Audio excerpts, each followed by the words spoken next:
Baik, di sini kita lanjut ke kasus yang ketiga, yaitu mengenai sengketa kewenangan lembaga negara.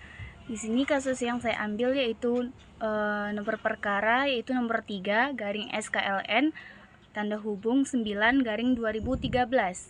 Nah, di sini ada 5 orang pemohon. Siapa saja di antaranya? Yaitu yang pertama, Dr. Muhammad SIP MSI yang beralamat di Jalan Barang Lompo nomor 31 garing 32 RT atau RW 05 garing 01 Kelurahan Malimongan, Kecamatan Wajo, Kota Makassar. Kemudian pemohon yang kedua yaitu Nasrullah SH yang beralamat di Jalan Sultan Agung nomor 18 Yogyakarta.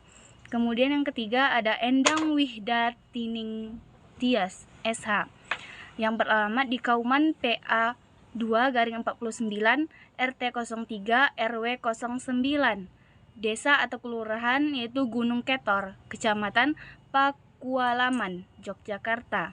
Kemudian pemohon yang keempat itu ada Daniel Zohron yang beralamat di Bojong Depok Baru garing 25 Bojonggede, Kota Depok. Kemudian yang kelima itu ada Insinyur Nelson Simanjuntak SH yang beralamat di Jalan Keramat Bendaraya nomor 15 Kelurahan Bakti Jaya, Kecamatan Sukmajaya, RT 03 RW 027 Depok, Jawa Barat. Nah, kelimanya merupakan ketua dan anggota Badan Pengawas Pemilihan Umum atau Bawaslu tahun 2012 sampai 2017 yang beralamat di Jalan MH Tamrin nomor 14 Jakarta Pusat, baik sendiri-sendiri maupun bersama-sama bertindak untuk dan atas nama Badan Pengawas Pemilihan Umum atau Bawaslu yang disebut sebagai pemohon. Sementara di kasus ini yang mengenai sengketa kewenangan lembaga negara itu, yang termohonnya itu ada dua. Yang pertama, Dewan Perwakilan Rakyat Aceh atau DPRA yang beralamat di Jalan Daud Bewuruh, Banda Aceh sebagai termohon 1. Kemudian yang kedua yaitu Gubernur Aceh beralamat di Jalan Cut Nyadin Arif, Banda Aceh, Nanggro Aceh Darussalam. Di sini disebut sebagai termohon 2.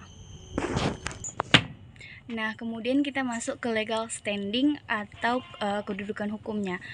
Untuk para pemohon yaitu yang pertama bahwa pasal 22E ayat 5 Undang-Undang Dasar 1945 telah menegaskan bahwa pemilihan umum diselenggarakan oleh suatu komisi pemilihan umum yang bersifat nasional, tetap dan mandiri, yang didasarkan pada asas pemilihan umum yang dilaksanakan secara langsung, umum, bebas, rahasia, jujur dan adil setiap 5 tahun sekali, sebagaimana pasal 22E ayat 1 Undang-Undang Dasar 1945.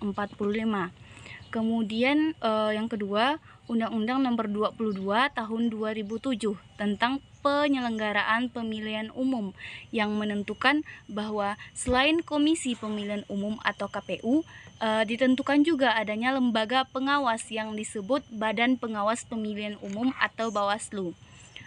Penyelenggaraan pemilihan umum, undang-undang ini mengatur mengenai Badan Pengawasan Pemilihan Umum atau Bawaslu yang bersifat tetap.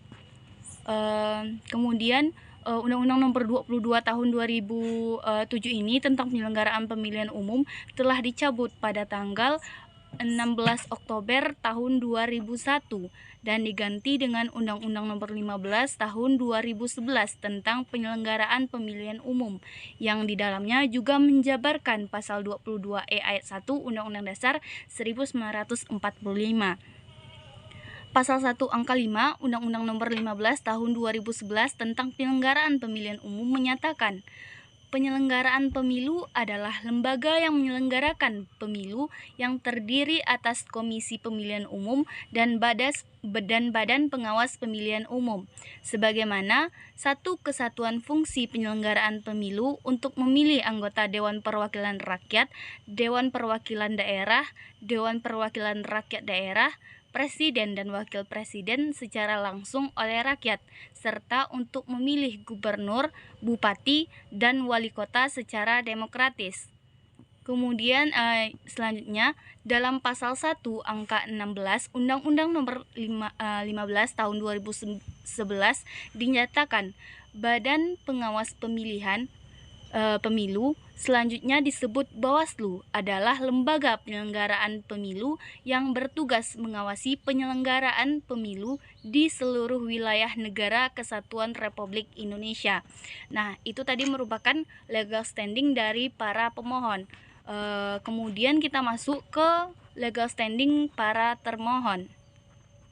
Nah, di sini legal standing dari para termohon yang pertama bahwa ketentuan dalam pasal 18 Undang-Undang Dasar 1945 selanjutnya disebut Undang-Undang Dasar 1945 menyatakan yang pertama, Negara Kesatuan Republik Indonesia dibagi atas daerah-daerah provinsi, dan daerah-daerah provinsi itu dibagi atas kabupaten dan kota yang tiap-tiap provinsi, kabupaten, dan kota itu mempunyai pemerintah daerah yang diatur dengan undang-undang. Kemudian pemerintah daerah provinsi, daerah kabupaten, dan kota mengatur dan mengurus sendiri urusan pemerintahan menurut asas otonomi dan tugas pembantuan. Kemudian pemerintah daerah provinsi, daerah kabupaten, dan kota memiliki Dewan Perwakilan Rakyat yang anggota-anggotanya dipilih melalui pemilihan umum. Nah, yang kedua, bahwa sesuai dengan pasal 18 ayat 3 dan ayat 6 Undang-Undang Dasar 1945, pemerintah daerah yang memiliki hak otonom mempunyai kewenangan mengatur dan mengurus kepentingan masyarakat setempat menurut prakarsa sendiri. Kemudian yang ketiga, bahwa pelimpahan wewenang pemerintah pusat kepada pemerintah daerah meliputi kewenangan di bidang pemerintahan. Fungsi pembentukan kebijakan dilaksanakan oleh Dewan Perwakilan Rakyat Daerah, sedangkan fungsi pelaksanaan kebijakan dilaksanakan oleh gubernur, bupati, atau wali kota. Fungsi pembentukan kebijakan dan pelaksanaan kebijakan dilakukan oleh pejabat yang dipilih melalui pemilihan umum. Kemudian keempat, bahwa Dewan Perwakilan Rakyat Aceh atau DPRA menjalankan fungsi sama dengan Dewan Perwakilan Rakyat Daerah yang sebagai pembentuk kebijakan yang dituangkan dalam peraturan daerah. Kemudian kita lanjut ke posita dari sengketa kewenangan lembaga negara ini. Yang pertama, bahwa pada tanggal 25 Juli tahun 2012 pemohon mengirimkan surat nomor 483 garing Bawaslu garing 7 garing 2012 kepada Gubernur Aceh perihal pembentukan Bawaslu Provinsi Aceh tahun 2012 yang memberitahukan bahwa pemohon akan melaksanakan pembentukan dan perekrutan Bawaslu Provinsi Aceh.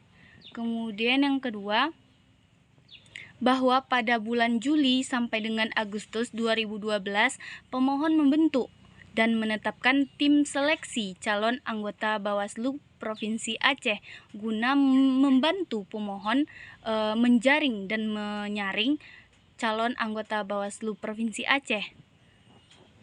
Kemudian yang ketiga, bahwa termohon menafsirkan pembentukan anggota Panwaslu Aceh berpedoman pada Undang-Undang Nomor 11 Tahun 2006 serta Konun Aceh Nomor 7 Tahun 2007 dan tidak mengakui Panwaslu Aceh bentukan dari tim seleksi Bawaslu, serta meminta pemohon menghentikan segala bentuk seleksi calon anggota Panwas Aceh ini.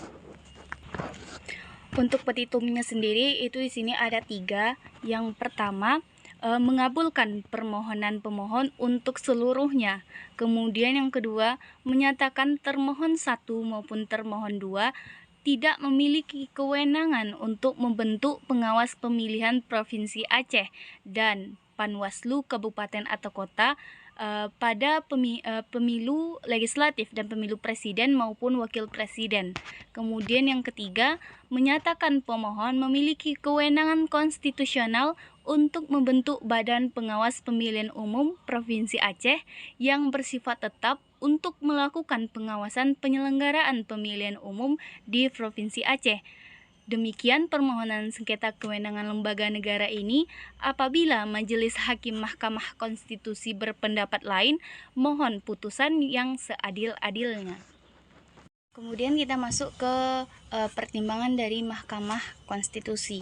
Nah, di sini yang pertama, kewenangan yang dipersengketakan haruslah kewenangan yang diberikan oleh Undang-Undang Dasar 1945.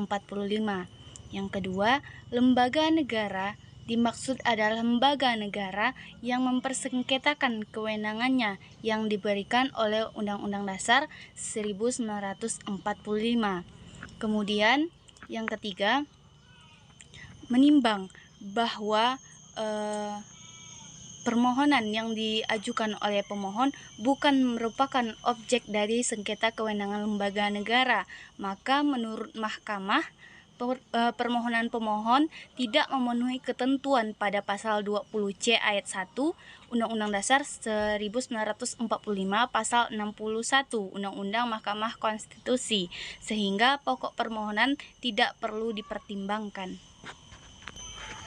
Kemudian untuk diktum dari Mahkamah Konstitusi sendiri itu ada dua. Yang pertama, mahkamah tidak berwenang mengadili permohonan dari pemohon. Yang kedua, pokok permohonan pemohon tidak dipertimbangkan.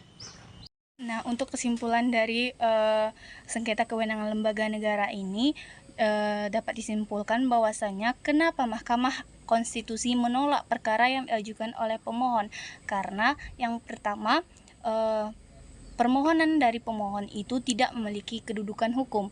Kemudian yang kedua yaitu tidak memiliki alasan yang jelas untuk mengajukan permohonan tersebut.